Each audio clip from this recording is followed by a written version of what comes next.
Mario is here, returning to some of his early roots with today's game, Mario Brothers, for the Atari XE 8-bit computer line. Let's go ahead and take Mario Brothers, pop it in my 800XL, and see how it holds up today. Let's go to the game.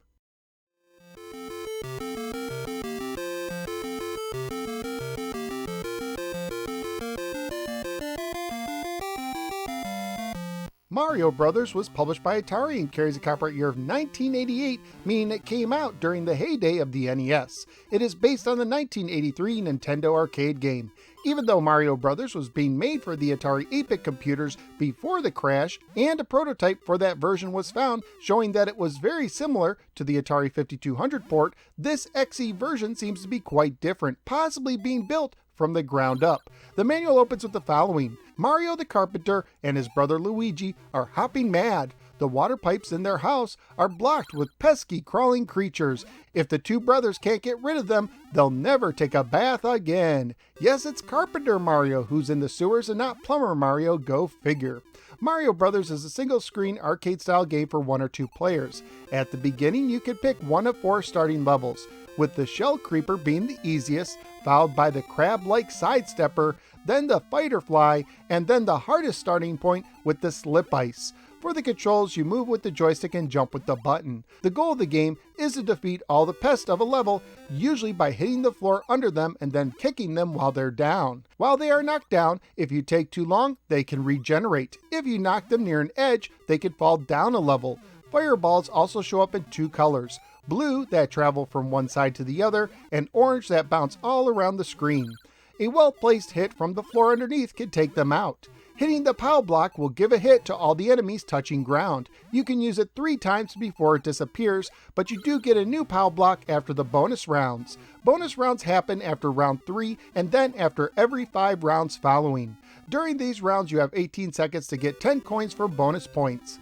I should let you know that this isn't Super Mario Brothers, so you cannot jump on enemies. If one touches you, you lose a life.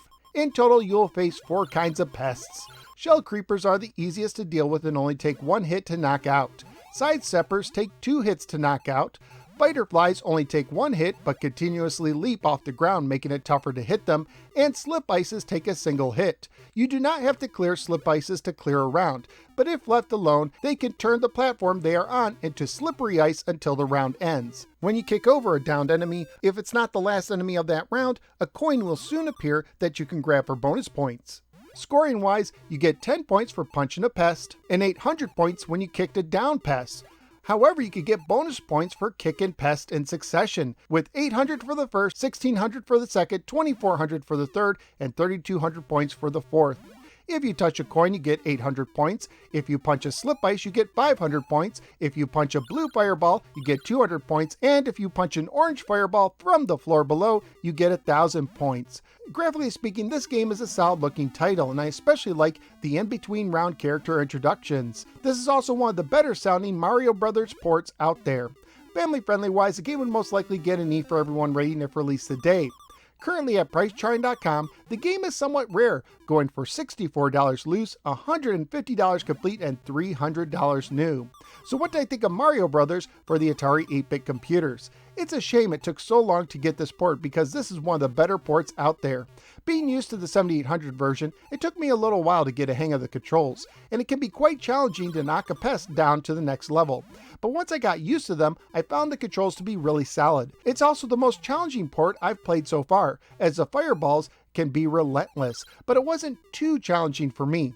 I also really like the music and the character introduction screens, something that not even the NES port has.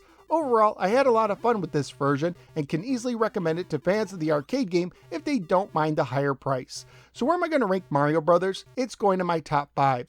I do like Wizard of War more at 4, and while it's really close, I will put this over Joust at 5. So out of the 20 games now ranked for the Atari 8-bits, Mario Brothers is clearing away the pests at the 5 position. Mario Brothers is a fantastic port for the Atari 8-bit computer line, but that's just what I think. What do you think? Let me know in the comments below. Also, please like, share, and subscribe. Follow me both on the Facebook and the Twitter, and click the bell so you don't miss any future videos. At this time, I'd like to thank all of my generous supporters on Patreon.